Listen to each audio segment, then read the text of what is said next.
Partager sa classe n'est pas toujours simple, surtout quand on ne s'est pas choisi. Et c'est parfois une vraie richesse, d'autres fois un vrai casse-tête. Ça demande de l'indulgence, de la souplesse, de l'empathie et aussi de l'affirmation de soi pour que chacun ou chacune puisse trouver sa place. Alors aujourd'hui, je vous propose une rediffusion d'un épisode qui date de 2020, l'épisode 38, qui reste, je crois, tout à fait d'actualité. Il s'agit de partager sa classe. Dans cet épisode, je vous parle de ma propre expérience du partage de classe, mais aussi des constats que j'ai pu faire auprès des personnes que j'accompagne. Et j'y évoque aussi des situations que j'ai observées quand j'étais conseillère pédagogique. Bref, c'est un épisode qui croise à la fois un vécu personnel et des retours de terrain, et qui, je l'espère, pourra vous apporter des clés et peut-être un peu de réconfort si vous êtes concerné. Bonne écoute!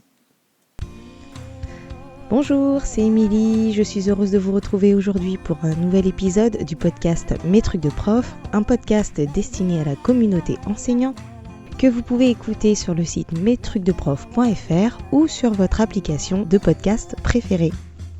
Alors aujourd'hui, j'ai envie de vous faire un épisode sur le fait de partager sa classe parce que je sais que voilà, vous êtes nombreux dans ce cas, que ce soit parce que vous êtes des enseignants stagiaires et que vous venez d'avoir votre concours, auquel cas je vous félicite, ou que vous soyez formateur ou que vous ayez opté pour avoir votre classe à temps partiel l'année prochaine. Voilà, vous êtes nombreux à vous retrouver dans le cas de devoir partager votre classe. Et c'est pas forcément quelque chose de facile, c'est pas forcément quelque chose d'évident, même quand on le fait depuis de nombreuses années et même quand on prend plein de précautions. Moi, j'ai eu de nombreuses occasions de le faire dans le cadre de ma fonction de formateur. Et bien que j'y avais longuement réfléchi, finalement, ça se passe pas toujours comme on le souhaiterait. Alors déjà, pour un enseignant titulaire de sa classe, c'est pas forcément facile de partager sa classe, de déléguer, de laisser certaines choses ne pas être faites par soi-même, de faire confiance à l'autre personne et puis de lui laisser de la place, dans l'espace, dans la prise de décision, dans l'affichage des choses, etc. Et puis pour la personne qui arrive, c'est pas forcément évident aussi de trouver sa place, dans l'équipe, de trouver sa place dans la classe, de se sentir légitime et finalement de trouver sa place dans le mode de fonctionnement de l'autre et de savoir est-ce qu'on se met dans les chaussons de quelqu'un ou est-ce qu'on a sa propre autonomie, sa propre identité d'enseignant. Et en fait, je ne vais pas vous apporter de réponse à tout ça. Parce que finalement, moi, de toutes les expériences que j'ai eues, je me rends compte qu'il n'y a pas une réponse, mais qu'il y en a plusieurs et que ça va finalement dépendre de chacun. Et ce qui est important, c'est de pouvoir en discuter et de pouvoir ouvrir.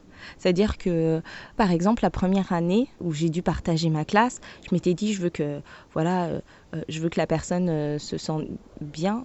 Enfin, la première année où j'ai partagé ma classe, en toute sincérité, j'avais peur que la personne ne fasse pas exactement les choses comme je voudrais qu'elles soient faites, que les élèves aient différentes habitudes. J'avais envie qu'il y ait un peu une cohérence sur toute la semaine, ce qui était, je pense, légitime. Et en même temps, du coup, j'ai sûrement pris le problème par le mauvais côté. Et du coup, je pense que j'ai été peut-être, tout en voulant faire de la place à la personne qui me remplaçait, je pense que j'ai été... sans lui demander son avis, peut-être un peu trop directive.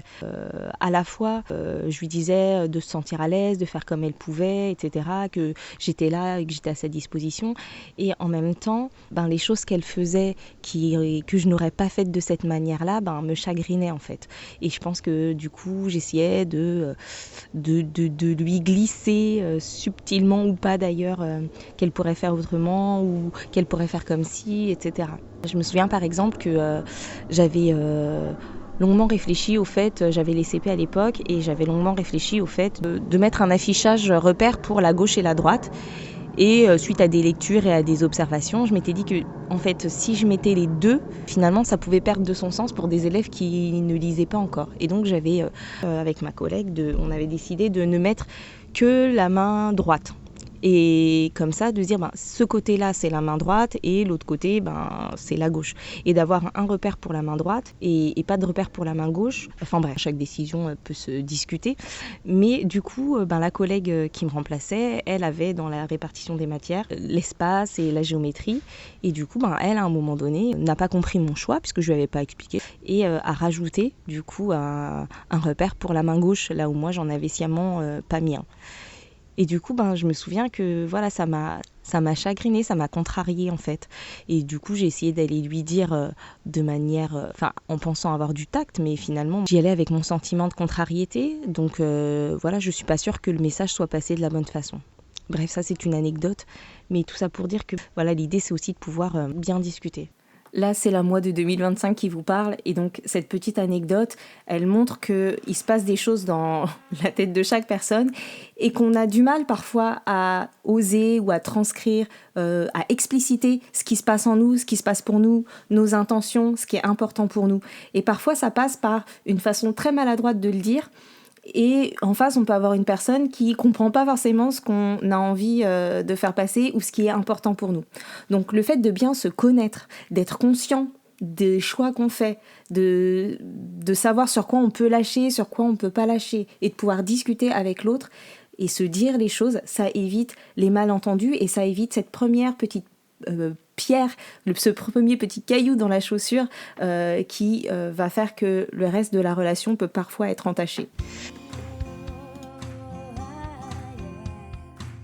Une autre année, j'ai voulu du coup vraiment complètement lâcher prise, laisser aller.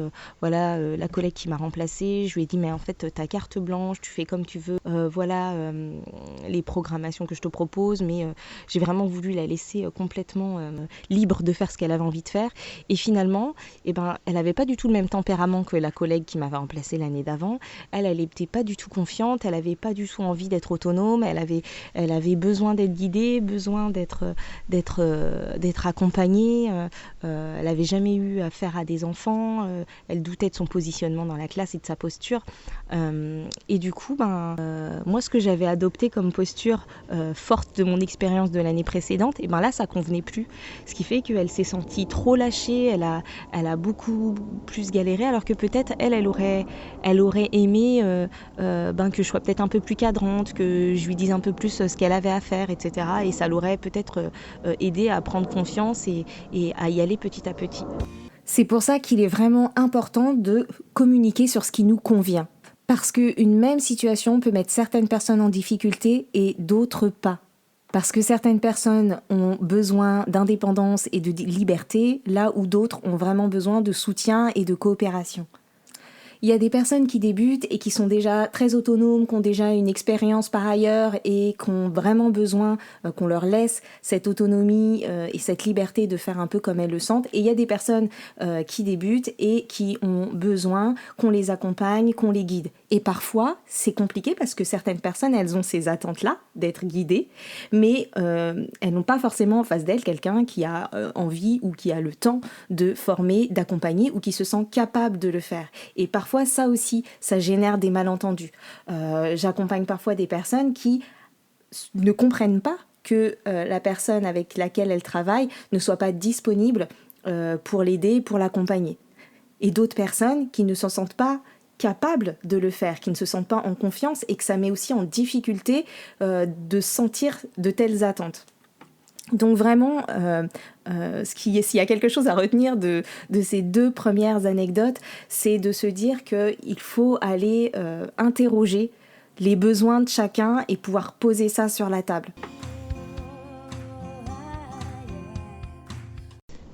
L'année suivante, je suis tombée sur une collègue qui était peut-être à mi-chemin entre les deux, qui était un peu plus, qui semblait en tout cas un peu plus sûre d'elle-même. Et du coup, j'ai voulu, à chaque fois, en fait, chaque année, je fais de la place dans les placards. Je lui ai demandé si elle avait des choses qui la tentaient plus, pour ne pas lui imposer de partage de matière. Et puis, j'ai essayé je me suis dit, je vais l'associer complètement.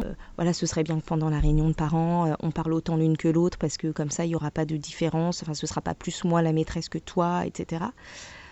Et finalement, même en faisant ça, Ça marchait toujours pas parce que moi j'étais là 3 jours par semaine et elle qu'un seul jour par semaine parce que finalement elle n'était pas à l'aise devant les parents et que finalement pendant la réunion quand les parents posaient des questions c'est moi qui avais les réponses, donc j'ai malgré tout, même en essayant, quand j'ai essayé de lui laisser la parole, je la mettais en difficulté.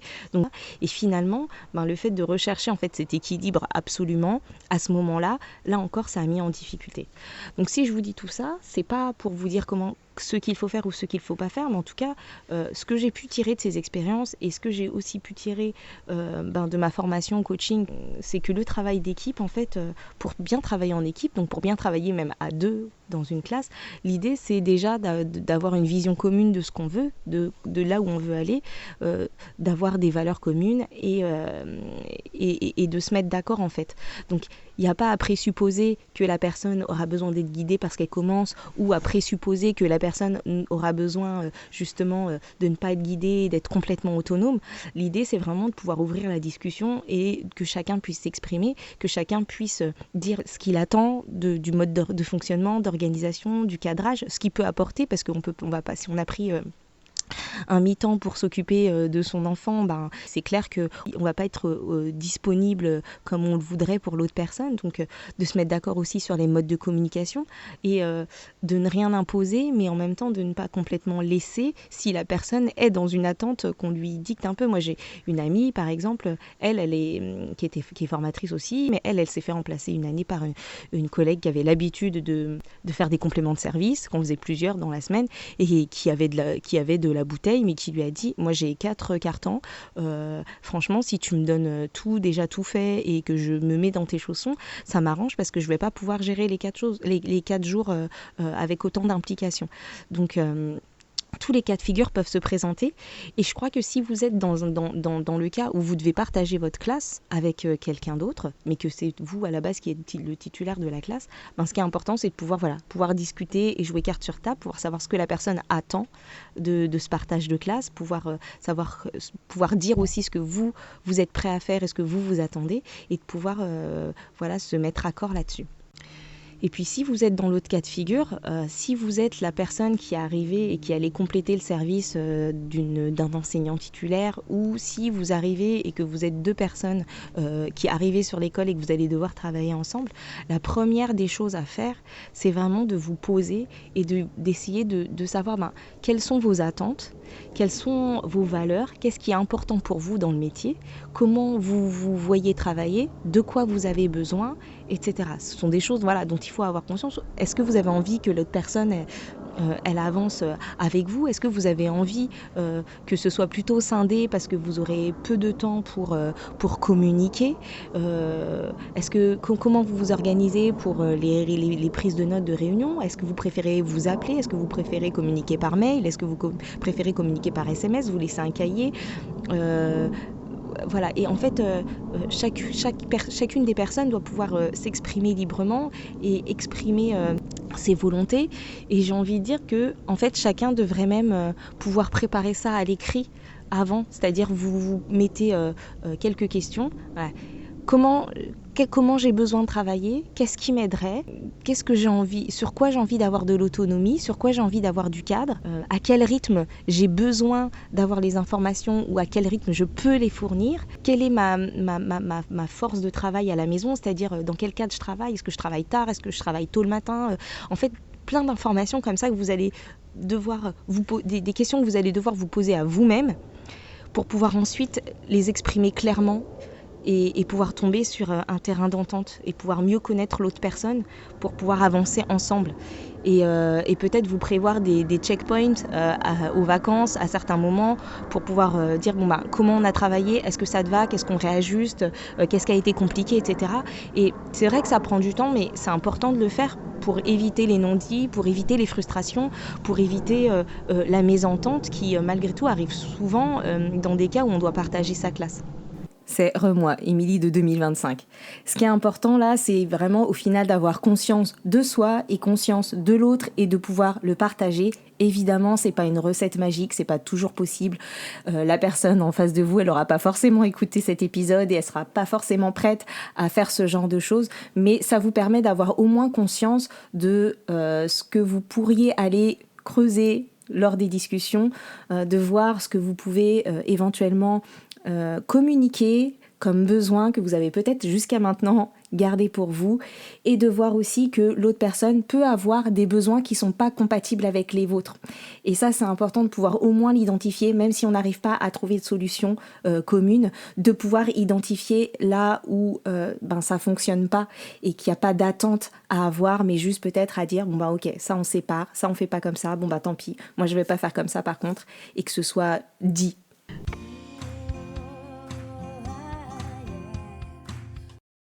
Il y a plusieurs configurations qui peuvent se présenter dans le partage de classe. Ça peut être 2 personnes qui ont l'habitude de travailler ensemble. Ça peut être 2 personnes qui ne se connaissent pas et une qui a plus d'expérience que l'autre. Vous pouvez aussi partager votre classe en étant 2 personnes qui n'ont aucune expérience et qui commencent dans le métier. Voilà, et toutes ces configurations-là sont compliquées. Ça peut être aussi une personne qui était titulaire de sa classe depuis de nombreuses années et pour des raisons personnelles ou familiales ou de formation, enfin peu importe, décide de se mettre à temps partiel ou n'a sa classe qu'à mi-temps, vous pouvez remplacer quelqu'un qui a l'habitude depuis de nombreuses années de partager sa classe et qui a déjà un peu avancé sur le sujet.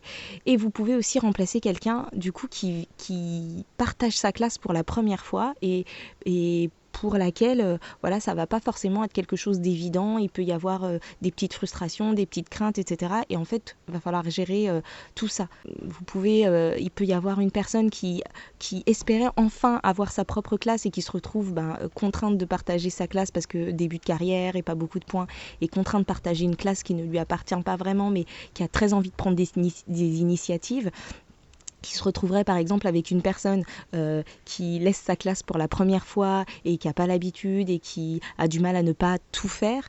Il y a plein de choses, en fait, tous ces cas de figure-là sont autant de choses qui peuvent amener de la richesse et en même temps de la complexité. Et toutes ces choses-là ont besoin d'être dégrossies et d'être mises à plat.